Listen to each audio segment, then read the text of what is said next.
And so let's talk about this idea of discerning what James called the war within. In James 4, 1 and 2, he says that the cause of our anger is because we have a war inside of us. And so we want to do a quick diagnosis of the cause of the conflict. Well, we know it's inside of us, and so we're not going to look outside. We're not going to blame that spouse God gave me. We're not going to blame other situations in our life. We're not going to look externally, behaviorally, to find out what's causing the conflict in our lives. We're going to look internally. And one of the ways that you can do this or understand this is you want to identify the heat that is coming into your life. God will bring suffering situations, disappointing things into your life, and that heat will enter your heart.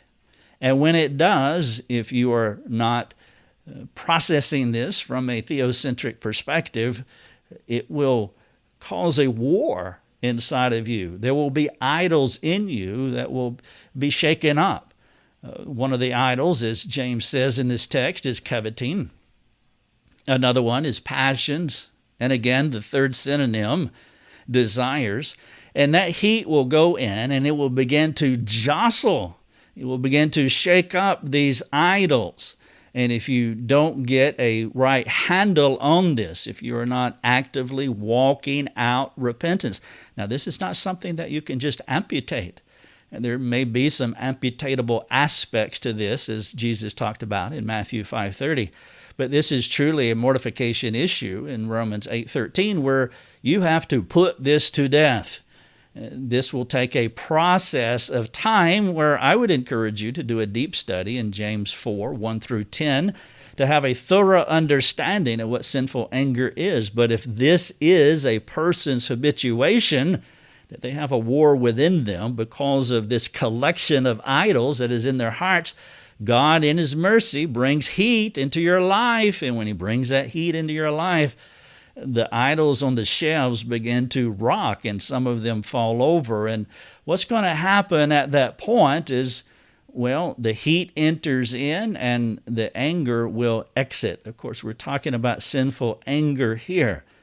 Now you want to distinguish between episodic anger, which again needs to be repented of, versus a pattern of anger, a person who does this like mostly all the time, that this is how they are characterized. Both people are in trouble, the episodic sinful angry person, but the pattern, the habituated sinful angry person is in a deeper war and they need help, but it's imperative that they understand that the cause of the conflict is not the heat that comes in externally, but the war that is within the person's heart.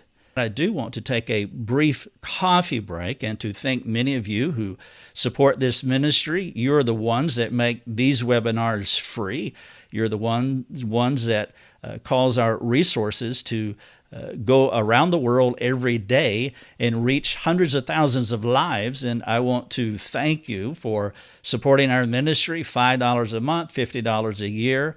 Many of you support more than that, but you can do that. And if you are able, I would appeal to you, if you happen not to be supporting our ministry and you benefit from it and you believe in what we are doing, may I appeal to you, if you can, if you're able, to support us. It would allow us to do much more. I always have more ideas. There are always more needs than we are able to fulfill, and we only fulfill them when we have the ability to do it. And so if you're able to help us, I would encourage you to pray about that. And if you believe that's God's will, would you support us? Thank you so much for listening to my coffee break.